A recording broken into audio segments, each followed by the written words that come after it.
Hello students, welcome to online classes.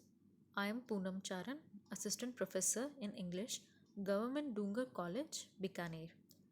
As you all know that due to COVID-19, it's not possible to initiate classroom teaching. Therefore, as per government orders, it has been decided to conduct online teaching so that your studies don't get affected. I will be teaching Indian writing in English. That is your ninth A paper. And today's lecture is an introductory session on Indian writing in English. Now, a vast topic like this, it is not possible to cover in a single session. So, in this lecture, I'll be talking about Indian English poets. Now, Indian writing in English is the part of the literatures in India. A large number of Indian writers have written with assurance and inwardness. Right from Raja Ram Mohan Roy to writers writing in English today, we find in them a distinct quality of Indianness. Now, Raja Ram Mohan Roy was the first Indian to write effectively in English language. Now, his works on religion, like The Precepts of Jesus and The Guide to Peace and Happiness, now it had a considerable influence on many creative writers. Now, before I proceed further, it is essential to distinguish between Indo Anglian writing and Anglo Indian writing. Okay, first term is Indo Anglian, the second one is Anglo Indian. Now, Indo Anglian writing. Now, it is the literary output by Indians in English language. And if we talk about Anglo Indian writing, it is a writing by a person of British ancestry or of mixed race, creating his literary output in English language about Indian heritage, its culture, and its environment. Now, English has become medium of expression for a number of writers and they have been dealing it with great ease. Indian writing in English has been encouraged and taught in many universities of Europe and America. Now, some people even call it parasitic literature and they raise slogans to stop using it. Now, I think to adopt Western manners and culture and to forsake our own tradition, our traditional values, it, it is, of course, it's not acceptable, but to adopt a new language and express yourself in the foreign language must not be questioned. A person should feel free to express and follow his literary pursuits in any language, be it English, Hindi, or Farsi. So it is your choice to use any language you want to pursue. Now, if we talk about the history, it has Indian English literature has a history of more than 150 years. Now, the period between 1820 to 1900 is called the Indian Renaissance.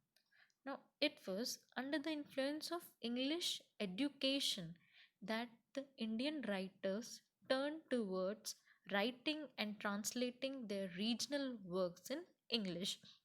Now, first, I want to introduce Macaulay's minutes to you. As you all know, that English education was imposed by Lord Macaulay. In his minutes on education, he stated that we have to educate a people who cannot at present be educated by means of their mother tongue. So, we must teach them some foreign language. So, this was the quote by Macaulay, and as far as we know, his views have been criticized as well as accepted. Now, the social reformers have accepted and adopted the demand for the introduction of English. Many social reformers like Raja Ram Mohan Roy, they have embraced this idea and have went on to teach and to choose the English as a medium of expression. Now, Raja Ram Mohan Roy, he began his career as a writer, writing in English. Mahatma Gandhi, of course, wrote Young India and Harijan. Our first Prime Minister, Jawaharlal Nehru, was at ease in English. Now, if we talk about the beginning of Indian writing, we call it or we can term it as imitative. Here, I want to quote a famous quotation of Edmund Goss. Now, he kind of gave advice to Sarojini Naidu, and the quote is to write no more about robins and skylarks in a landscape of our midland countries, but to describe the flowers, the fruits, the trees, to set her poems firmly among the mountains, the gardens, the temples, to introduce to us the vivid populations of her own voluptuous and unfamiliar province. Now, the poetry of the Renaissance, of course, was influenced by romantic poets. Now, Wordsworth, Keats, Shelley, they were the prominent influences. Early poetry of Sarojini Naidu, it was inspired and it was influenced by romantics. And in her early poetry, she has imitated Keats. So it was her mentor, Sir Edmund Gosse, who found her poetry to be Western in feeling, and he advised her to reveal the heart of India. He advised her to write no more about the skylarks and robins, but to interpret the soul of India. Edmund Goss really wanted to bring out Indian sensibility in the poems of Sarojini Naidu. So he advised her to write about the Indian landscape, about Indian culture, and about its heritage. So that's why the early poetry is also termed as imitative. Now, according to Aurobindo, Sri Aurobindo, there were three stages of the Indian Renaissance. The first was the reception of the European contact and reconsideration of many elements of the old Indian culture. Now, this phase we can also term it as that of imitation. So, in this phase, Indian English writers were trying to create something new under the influence of Romantics and the Victorian poets. Now, the second was the reaction of the Indian spirit upon the European influence. Now, the second phase, the second one, is marked by increasing awareness about Indian national struggle. Now, it was the era of political awakening. And the third was that of assimilation and new creation, or it could be marked by a period of experimentation. Now, the poetry of the Renaissance period, it is influenced by the English Romantic poets and Victorian poets. Henry Louis Vivian de Rousseau, he was the pioneer of Indian English poetry. His first work, The Fakir of Janghira, is full of Byronic echoes. Now, the Dutt Family album is also another work which was influenced by Victorian poetry. Henry Desrosiers' work, it was marked by love for nature, and its work was basically known for his patriotic feeling. Now, if we talk about Michael Madhusudan Dutt, he embraced Christianity and he married an English lady. If we talk about his famous works, he has written The Captive Lady and The Vision of the Past. Now, in this slide, I will be talking about Swami Vivekanand and Toru Dutt. Now, Swami Vivekanand wrote poetry and also translated from Bengali and Sanskrit. His poetry is marked by mysticism and Vedantic philosophy. Now, if we talk about mysticism, according to Cambridge Dictionary, it is the belief that there is a hidden meaning in life, or that each human being can unite with God. So, according to mystics, it is possible to directly obtain truth or achieve communication with God or other forces controlling the universe by prayer and contemplation. So, it is the path which leads us directly to God. mystics or also known as yogis. So in their poetry, we'll find the yogic element which connects us to the ultimate reality, to the ultimate truth known as God. Now, Vivekananda's poetry was also of Vedantic philosophy. His poetry is highly mystical, and it also expresses his love for the mountains and for streams. Now, Toru Dutt is another very famous poet. She belonged to a rich and distinguishable family. Her father was a well known person in the Calcutta circle. Her mother was deeply religious lady. She also had an elder brother and a sister who unfortunately died of consumption.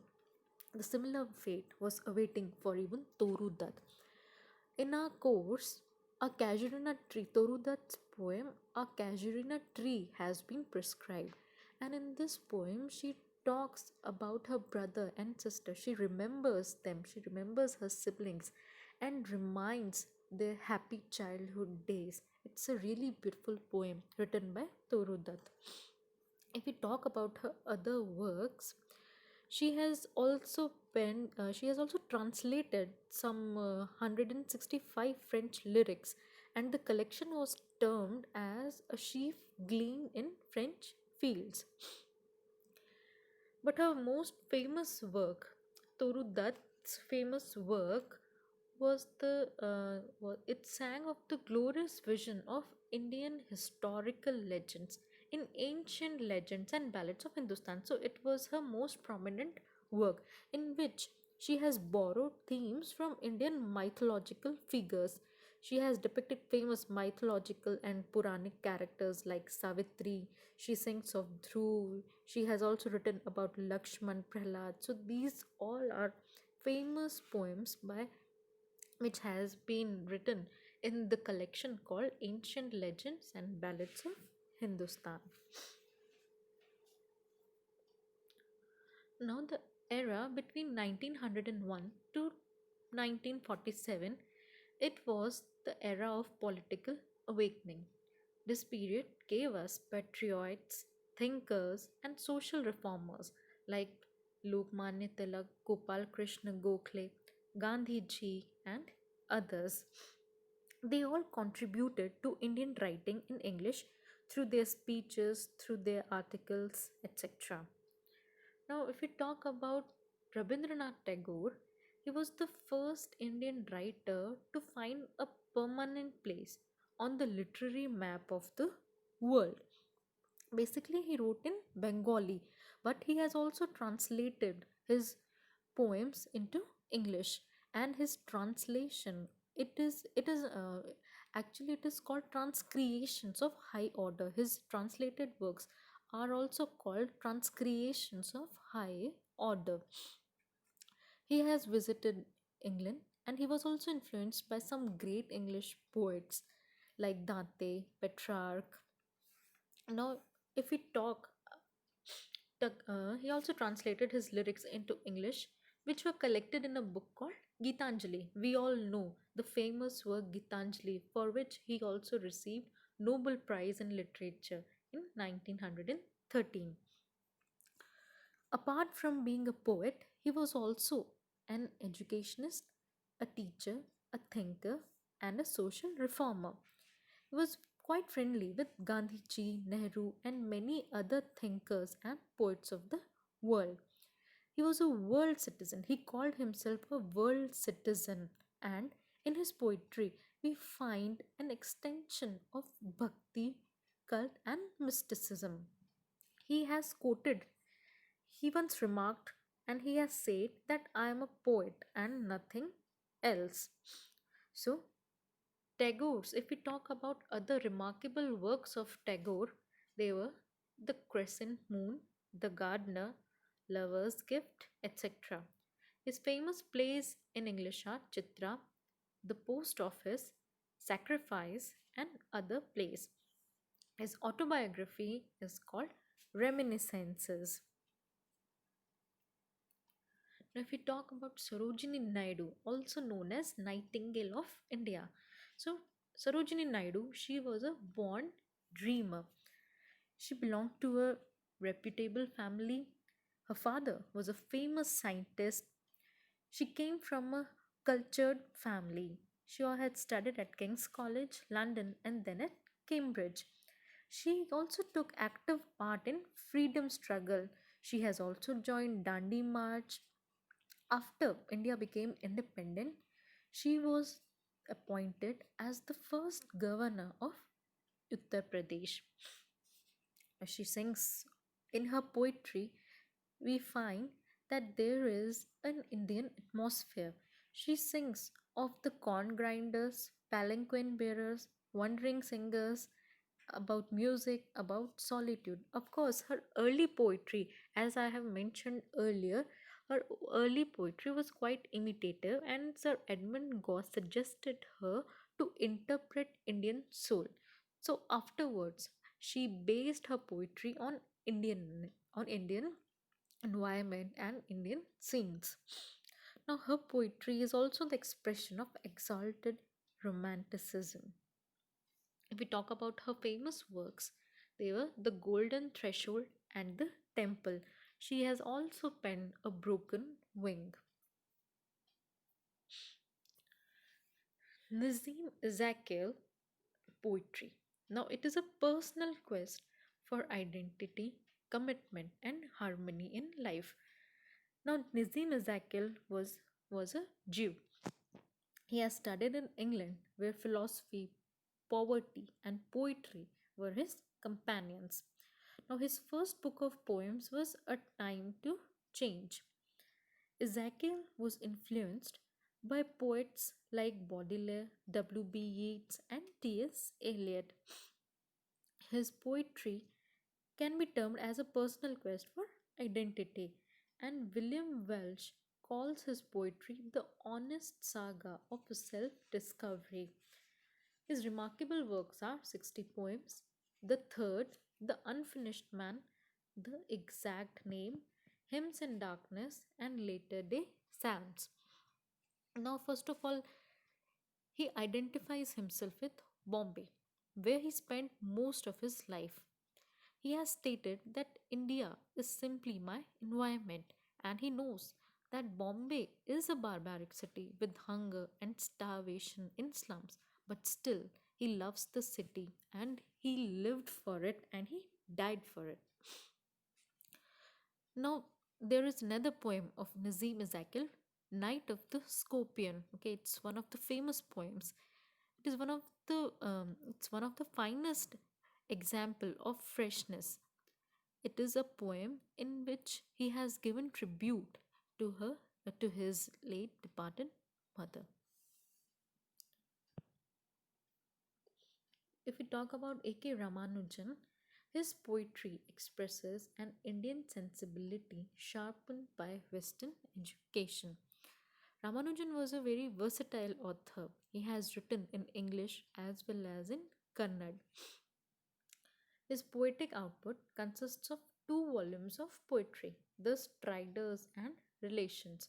Now, striders are a kind of striders is a kind of water bug, okay, and he describes them as thin-stemmed, bubble-eyed water bugs. Another poem, A River, it's a very remarkable poem by Ramanujan in which he criticizes the Tamil cultural and poetic tradition. In this poem, he states that the old poets lied and the new poets imitate the old blindly without looking at the reality. Now, he quotes in this poem, the river has water enough to be poetic only once a year, and then carries away in the first half hour three village houses. So, in this poem, a river, he is not glorifying the river, he is presenting the reality that what happens when a river is overflown, what happens in the very first half hour. Even the three village houses are carried away, the cows are carried away, even the pregnant woman is carried away. So this is the harsh reality which he presents in this poem, A River. Now, if we talk about Kamala Das, she was a confessional poet. Now, what do you mean by the term confessional? Now, confessional, according to me, or as far as I know, as far as I have read her poems, I really like her poems. Not because of her obscenity, but she speaks of her longings, she speaks of her frustrations without worrying, without caring about anyone. So, in a way, her poetry is therapeutic. She writes it in order to get inner satisfaction. So, poetry, or if you are writing anything, it really calms you down, it really brings satisfaction to you. So in a way, Kamala Das has been turned as a confessional poet. She is perhaps one of the most candid poets, and her poetry is extremely sincere and it's also autobiographical. She speaks of her physical desires quite openly, and she has used it for a therapeutic purpose. Her autobiography, My Story, it is a bold assertion of women in a male dominated society. Her other works are Summer in Calcutta, The Descendants, The Old House, and other poems. In her poetry, we could notice a preoccupation with self. She talks about herself, she talks about her desires, and she doesn't care about anyone. She has also talked about unfulfilled longing of body, of heart. So the quest for love is the central theme of her poetry. She has also talked about her grandmother in one of her poems, in which she says she really misses her grandmother and the house where she spent her childhood. In a poem called Suicide, she says to the sea that she would like to die if not loved. Now, her poem is a bold expression of feminine sensibility. Her diction is marked by simplicity and clarity. So, so far, we have talked about some famous Indian English poets. It is not possible to deal with the all poets. Like I have not discussed about K.K. and Daruwala's work, R. Parthasarthi's work, P. Lal's work, and also other poets such as um, Give Patel, Dom Morius. So I've only discussed some famous Indian English poets, and I think it is clear to you. That's all in this part. The next part in the next session, I will be dealing with Indian English fiction. That's all for today. Thank you.